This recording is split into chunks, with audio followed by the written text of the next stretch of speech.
Okay, welcome back to What If History Started. My voice probably sounds better. I was just very tired the other two episodes, but now I'm actually alive. Anyway, last episode, obviously there was that major war in Mesopotamia that ended the Red Team. But these two countries that both formed out of that, they don't like each other already. There's been disputes along this border because the borders are very not well defined just because it's so early on in history, so they really aren't that good at peace negotiations. So currently, there's a lot of arguments over where the border actually is, especially among just like the actual citizens and not the official governments. But either way, citizens are going to start getting into a fight about this, and eventually it's going to culminate when some actual casualties occur. So, the Red Team is going to officially start invading this. Well, this isn't the original Red Team, this is the different one. So, the Red Team pushes on in, and right now there's really not that much they can do. The Pink Team. Lilac, that's what we can call them. But what they do is they tell the Blue Team, they kind of just act like the victim, even though they started some of it. And the Blue Team believes them and starts invading on their side, pushing into this maroon guy. So they're pretty concerned because they just got betrayed in their eyes when they're doing nothing wrong, even if that's not entirely true. So what they do, they take out all their troops from here and they just protect their own border, make a little defensive line here. And then they just go send up people to talk to the Blue Team and sort of explain it a little bit better. The Blue Team is definitely the most powerful country now. They've been other than China, but they're the most powerful country in the main world. And it's kind of just left up to them now to decide who's right. They don't really see one side as being more wrong than the other, so instead they just decide to make a border by asking the citizens which country they would rather live in and try to make it a little bit more accurate. So eventually the border they come up with is this, which definitely gives the Maroon Team a lot more land. So Lilac Country isn't too happy about this. There's not much they can do. Gibraltar, things are just going fine for them. They've been expanding along these coasts, and they still don't officially know about the existence of these guys, but as just like people have walked back and forth, they've started to piece together like the fact that there's probably a big war recently, that sort of stuff.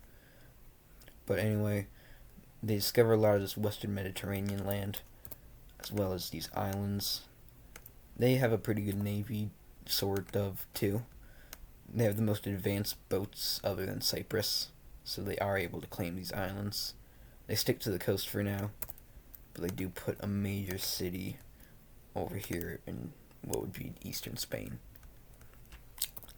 Anyway, the Blue Team, they decide to meet up with the Black Sea, and they're pretty stable, so they don't really have that much trouble with taking a good amount of land. With that, they also put another major city down here, as well as travel across here to officially claim a little bit on the east of the Caspian Sea. Over here, Cyprus continues exploring the ocean, and then they find Greece. So Sparta tells them everything, and they're pretty much fine with Sparta. Sparta's fine with them. It's just Sparta warns them not to go up here because they're probably going to get ambushed, and they do listen to that. Instead, they just explore the sea around here, probably get a tiny glimpse of northern Greece. Speaking of them, though, they've been exploring too, and they've definitely been a lot more expansionist than Sparta has been. Sparta's barely claimed any more land since they started. Meanwhile, northern Greece has gone a decent amount. Egypt and this country are getting along better than they would have expected. I mean, they're still enemies, but it's not like they're on the brink of war anymore. So, because of this, this guy starts to actually be able to expand comfortably, taking a lot of this Mediterranean coast, not really going to the desert. Meanwhile, over here, some of the natives and also just people who are refugees from the war, or just people who don't want to live in the war anymore, kind of come down here to make their own nation. They're still involved in, like, politics with these countries, but they aren't necessarily, like, going to be invading anything. So this kind of brownish team is fine by themselves. The capital on the Red Sea. Meanwhile, over here, this southern sort of Persian coast starts being explored a lot. Oman also searches up pretty well into here. They eventually get all the way down here, and I believe this is about where the Indus River Valley is. So they think this is pretty cool. But a lot of the explorers here think it's, like, really great, and because they don't have the energy to return, some of them don't, a lot of them decide to actually just stop here and make their own thing. So this greenish team forms up over here. Maybe a little darker, that looks too much like Greece. And they're fine for now. They pretty much just have this peninsula. I don't know what it's called, but still. What? Okay, the world's sideways. Anyway, China has slowed down expansion a little bit. They sort of realized it was a bad idea to just inflate up without really managing anything internally. So instead, they just get to work. They put down one major city there, one along the south coast. This country, I don't really know what to call it. Basically, there's barely anyone living here. I don't know why I put a major city. But there's barely anyone living here. Their population's been increasing a little bit, but it still really is not that many people. And there's very little even government to begin with. There's just kind of some people are looked up to as leaders more. And eventually, just from minor disputes occurring, there is a whole rebellion in the west over here. So, these guys pop up over here. They don't have any cities yet, obviously. And they just start pushing into this country. This country is very weak, and honestly, a lot of people just don't want to fight. They kind of just give up. So, the rebels take the entire western portion, and then declare themselves independent.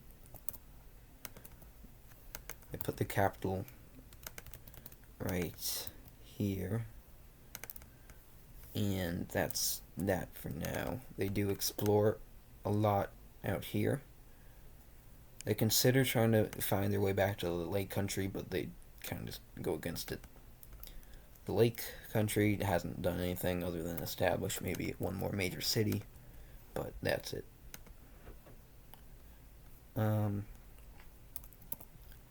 So, then, Lilac country also gets one. Cyprus goes after Crete. But by this point, Greece has explored more, and they've met and found that Cyprus exists. They aren't going, like, they aren't immediately taking revenge like Sparta and Cyprus would have thought, but they are definitely planning. So, they're pretty upset by how Cyprus is kind of expanding over into what they see as their territory. So, and now that they have a slightly better idea of where everything is, they decide they're going to go back here to try and do the same to Cyprus, kind of take some of their area. Obviously, Cyprus doesn't know any of this yet, but it's just something to look out for.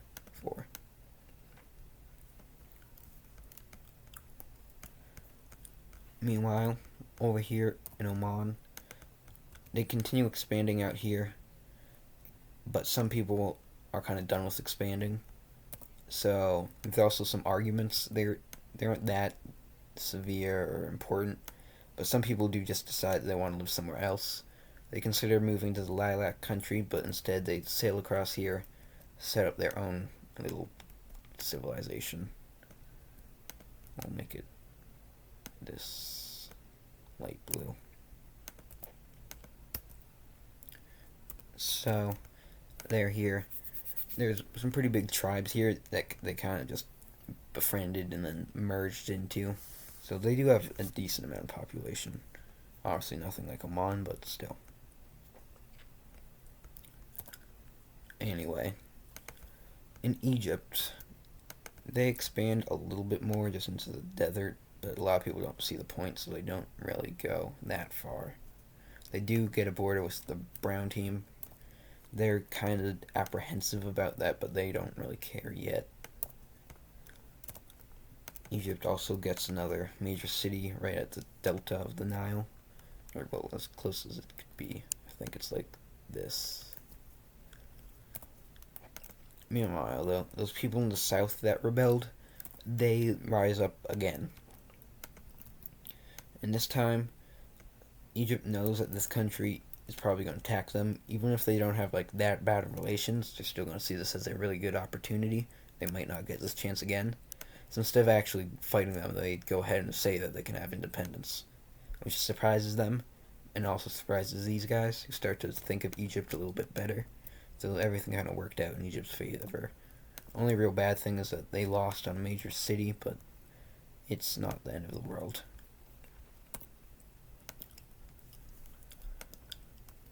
Over here, there's a little bit more exploration into Anatolia. People don't really care about it that much, though. If anything, they just care about looking for more of the Black Sea. They do find Crimea. They don't go too far out here, though. Just like this.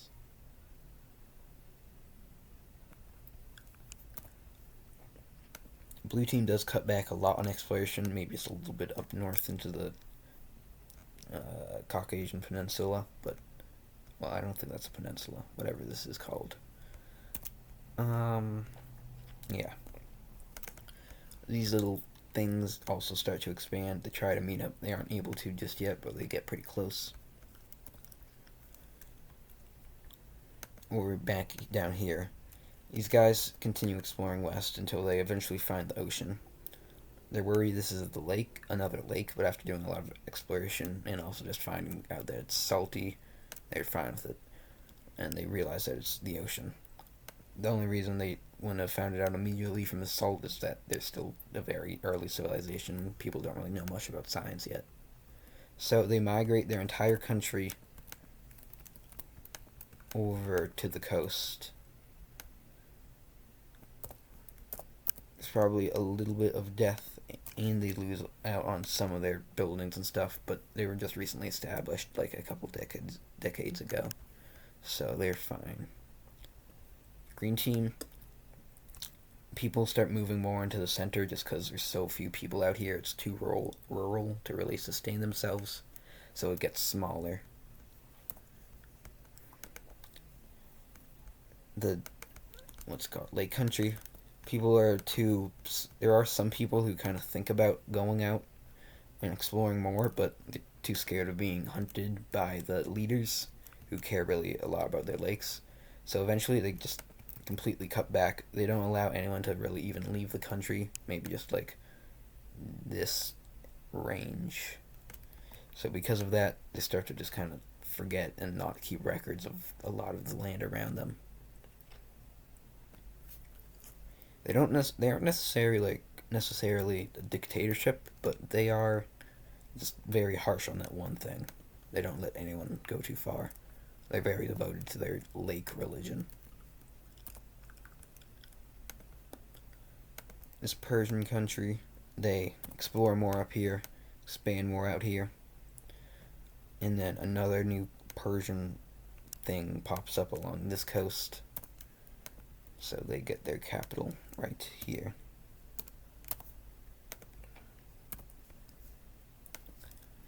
Blue team, for the first time in history, sells land over to this maroon country because they just figure that they don't really need this, and it's kind of hard for them to manage. It's far away. A lot of the people there are ethnically from the original red team, so yeah.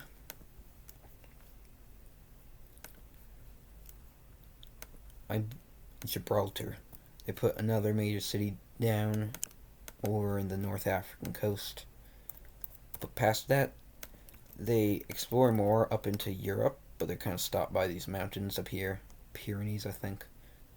I wouldn't look stupid if that's not where they are. They might be like here. I don't know. I think those are the Pyrenees right here. Yeah. Oh yeah. So, but beyond that, the people on the other side of the mountain can kind of become aware of this slightly. Obviously, there's no civilization up here, but there is just native people. So they kind of get ready to see if these people are going to invade them or not. Because they probably know about this war that happened down here too. So they're worried that every civilization is just all about war. But for now, nothing comes of that. Other than that, some of the Arabian Peninsula gets explored more. Egypt takes a nice chunk out of this, and the Brown Country pushes up north. Egypt just had this little border with them. They really only did that to help trade with them, so now they're a little concerned that the Brown Country is actually getting a major border with them, but they hope it's just nothing. They also get a new city right here. Maybe here. Also another one, the Tigris Euphrates Valley. One more in Cyprus. People kind of slow down on making these major cities. Some of the people in them feel like it's sort of just weird to have everyone bunched up, and they would rather just live a more rural lifespan, or life in general. So instead of piling up in major cities, a lot of people go out and just kind of live in villages and small towns. Obviously, these major cities aren't even that big. They're like 4,000, maybe 5,000 people. But for this time, I guess that's pretty big. Maybe it'd be more than that, 30,000. Biggest city is probably the blue team's capital, followed by the maroon countries, and then Cyprus's, and then China's. The only two countries that really don't slow down on the major cities are the blue team, who get another one over in here, as well as finally connecting this up, and also China, because they're kind of their focus. They start to become like vaguely aware that there's people over here, probably the Indus people, but most people don't even really believe that's true. They do explore just a little bit more into Korea. That rhymed.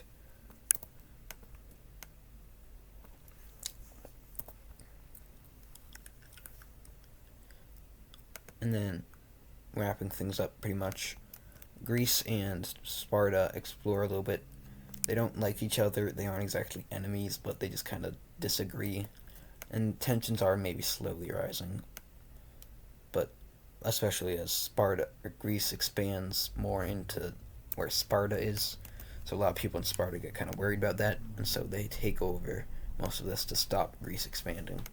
Greece gets kind of unhappy with that, but they don't want to go into war right now, at least.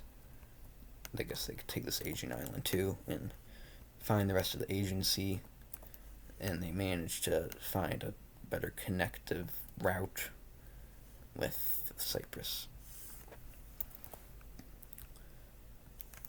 And then blue team expands slightly more along these coasts. They kind of like how much power they have, so they're very not even like necessarily expansionists. They don't really care about land. They just care about getting more power, and having more land happens to help with that. And they do establish finally a major city on the Black Sea coast, as well as one by this lake. Other than that, though, there's obviously a lot of original red team people who live here that don't really fit in. They're probably discriminated against, even though in the first place they probably didn't like living in the red team. but people aren't really smart yet, so they don't really care. They feel kind of conflicted on what to do. Some maybe start small rebellions, but these get taken care of pretty quickly. So instead, most of these people, pretty much everyone that wasn't loyal to the red team, decides to move elsewhere. Most of them decide to go down to the Indus River Valley place because it's just far away as possible. I think the Indus River Valley is like this, so they aren't really in the valley, but that's what they're aiming to be. Oh, they would have explored it a little bit by now. But yeah, with that, it's probably gonna be the end of the episode. Decent amount happened, mostly expanding, but a little bit of tension rising, especially in this region, the very eastern part of the Mediterranean. But yeah, it's gonna do it for now. So goodbye.